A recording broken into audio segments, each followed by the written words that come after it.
루카 복음서 22장. 예수님을 죽일 음모를 꾸미다. 파스카라고 하는 무교절이 다가왔다. 수석 사제들과 율법학자들은 백성이 두려워 예수님을 어떻게 제거해야 할지 그 방법을 찾고 있었다. 유다가 예수님을 배신하다. 그런데 사탄이 12제자 가운데 하나로 이스카리옷이라고 하는 유다에게 들어갔다. 그리하여 그는 수석 사제들과 성전 경비대장들을 찾아가 그들에게 예수님을 넘길 방도를 함께 의논하였다. 그들은 기뻐하며 그에게 돈을 주기로 합의를 보았다. 유다는 그것에 동의하고 군중이 없을 때에 예수님을 그들에게 넘길 적당한 기회를 노렸다. 최후의 만찬을 준비하다. 파스카 양을 잡아야 하는 무교절 날이 왔다. 그러자 예수님께서 베드로와 요한을 보내시며 이르셨다. 가서 우리가 먹을 파스카 음식을 차려라.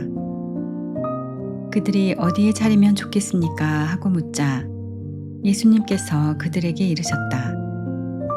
너희가 도성 안으로 들어가면 물동이를 메고 가는 남자를 만날 터이니 그가 들어가는 집으로 따라 들어가거라. 그리고 그 집주인에게 스승님께서 내가 제자들과 함께 파스카 음식을 먹을 방이 어디 있느냐 하고 물으십니다 하여라. 그러면 그 사람이 이미 자리를 깔아놓은 큰 2층 방을 보여줄 것이다. 거기에다 차려라. 제자들이 가서 보니 예수님께서 일러주신 그대로였다. 그리하여 그들은 파스카 음식을 차렸다. 성찬례를 제정하시다. 시간이 되자 예수님께서 사도들과 함께 자리에 앉으셨다. 그리고 그들에게 이르셨다. 내가 고난을 겪기 전에 너희와 함께 이 파스카 음식을 먹기를 간절히 바랐다. 내가 너희에게 말한다. 파스카 축제가 하느님의 나라에서 다 이루어질 때까지 이 파스카 음식을 다시는 먹지 않겠다. 그리고 잔을 받아 감사를 드리시고 나서 이르셨다. 이것을 받아 나누어 마셔라. 내가 너희에게 말한다. 나는 이제부터 하느님의 나라가 올 때까지 포도나무 열매로 빚은 것을 결코 마시지 않겠다. 예수님께서는 또 빵을 들고 감사를 드리신 다음 그것을 떼어 사도들에게 주시며 말씀하셨다. 이는 너희를 위하여 내어주는 내 몸이다. 너희는 나를 기억하여 이를 행하여라. 또 만찬을 드신 뒤에 같은 방식으로 잔을 들어 말씀하셨다. 이 잔은 너희를 위하여 흘리는 내 피로 맺는 새 계약이다. 제자가 배신할 것을 예고하시다. 그러나 보라, 나를 팔아넘길 자가 지금 나와 함께 이 식탁에 앉아 있다. 사람의 아들은 정해진 대로 간다. 그러나 불행하여라, 사람의 아들을 팔아넘기는 그 사람. 그러자 사도들은 자기들 가운데 그러한 짓을 저지를 자가 도대체 누구일까 하고 서로 묻기 시작하였다. 섬기는 사람이 되어라. 사도들 가운데에서 누구를 가장 높은 사람으로 볼 것이냐는 문제로 말다툼이 벌어졌다. 그러자 예수님께서 그들에게 이르셨다. 민족들을 지배하는 임금들은 백성 위에 군림하고 민족들에게 권세를 부리는 자들은 자신을 은인이라고 부르게 한다. 그러나 너희는 그렇게 해서는 안 된다. 너희 가운데에서 가장 높은 사람은 가장 어린 사람처럼 되어야 하고 지도자는 섬기는 사람처럼 되어야 한다. 누가 더 높으냐? 식탁에 앉은 이냐? 아니면 시중 들며 섬기는 이냐? 식탁에 앉은 이가 아니냐? 그러나 나는 섬기는 사람으로 너희 가운데에 있다. 제자들에게 보상을 약속하시다. 너희는 내가 여러 가지 시련을 겪는 동안에 나와 함께 있어준 사람들이다. 내 아버지께서 나에게 나라를 주신 것처럼 나도 너희에게 나라를 준다.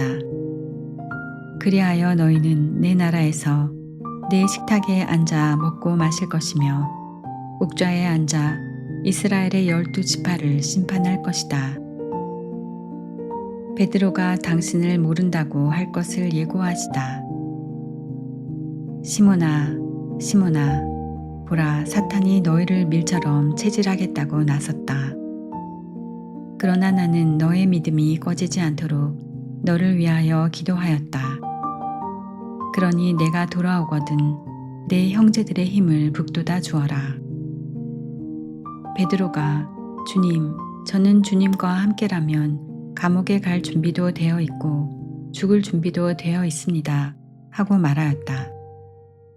그러자 예수님께서 말씀하셨다. 베드로야, 내가 너에게 말한다. 오늘 닭이 울기 전에 너는 3번이나 나를 모른다고 할 것이다. 결정의 시간이 다가왔다.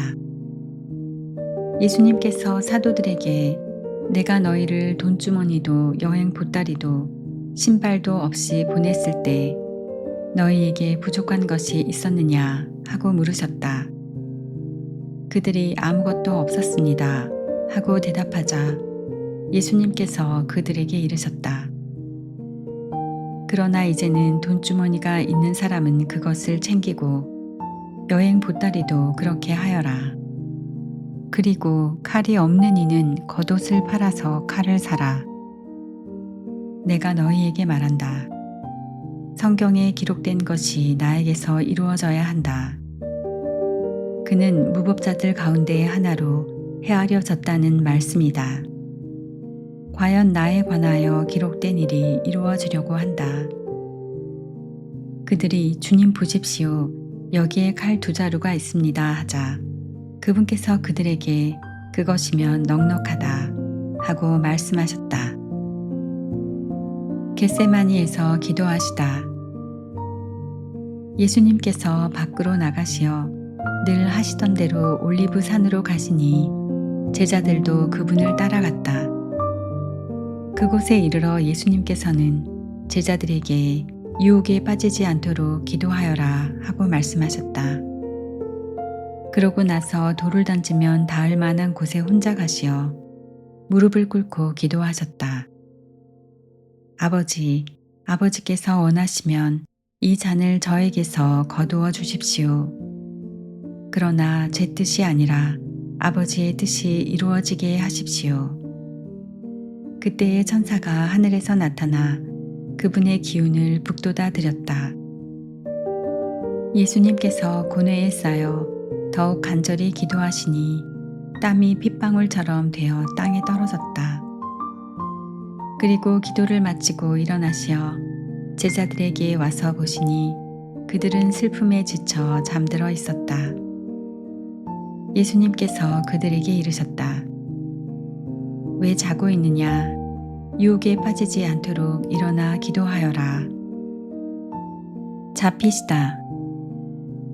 예수님께서 아직 말씀하고 계실 때에 한 무리의 사람들이 나타났는데 12제자 가운데 하나로 유다라고 하는 자가 앞장서서 왔다.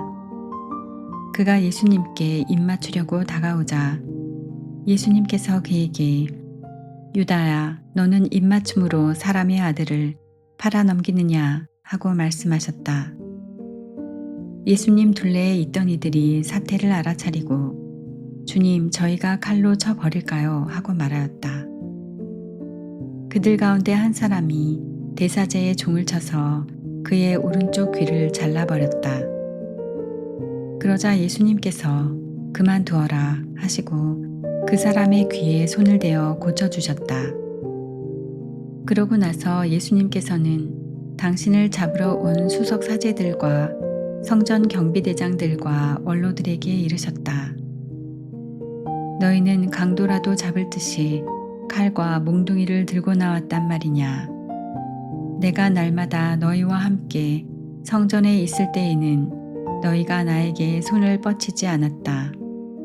그러나 이제는 너희 때요 어둠이 권세를 떨칠 때다.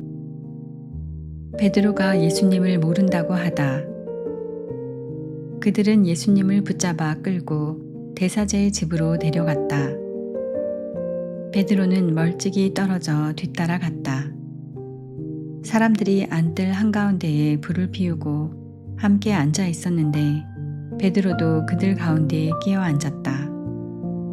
그런데 어떤 하녀가 불가에 앉은 베드로를 보고 그를 주의 깊게 살피면서 말하였다. 이도 저 사람과 함께 있었어요. 그러자 베드로는 이 여자야 나는 그 사람을 모르네 하고 부인하였다.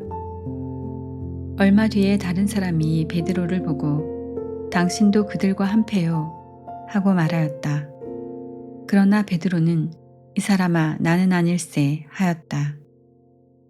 1시간쯤 지났을 때에 또 다른 사람이 이도 갈릴레아 사람이니까 저 사람과 함께 있었던 게 틀림없소 하고 주장하였다. 베드로는 이 사람아 나는 자네가 무슨 말을 하는지 모르겠네 하고 말하였다. 그가 이 말을 하는 순간에 닭이 울었다. 그리고 주님께서 몸을 돌려 베드로를 바라보셨다. 베드로는 주님께서 오늘 닭이 울기 전에 너는 나를 3번이나 모른다고 할 것이다 하신 말씀이 생각나서 밖으로 나가 슬피 울었다. 예수님을 조롱하다. 예수님을 지키던 사람들은 그분을 매질하며 조롱하였다. 또 예수님의 눈을 가리고 알아맞혀 보아라 너를 친 사람이 누구냐 하고 물었다. 그들은 이 밖에도 예수님을 모독하는 말을 많이 퍼부었다. 최고의회에서 신문을 받으시다. 날이 밝자 백성의 원로단 곧 수석사제들과 율법학자들이 모여 예수님을 최고의회로 끌고 가서 당신이 메시아라면 그렇다고 우리에게 말하시오 하였다. 그러자 예수님께서 그들에게 말씀하셨다. 내가 그렇다고 말하여도 너희는 믿지 않을 것이고 내가 물어보아도 너희는 대답하지 않을 것이다.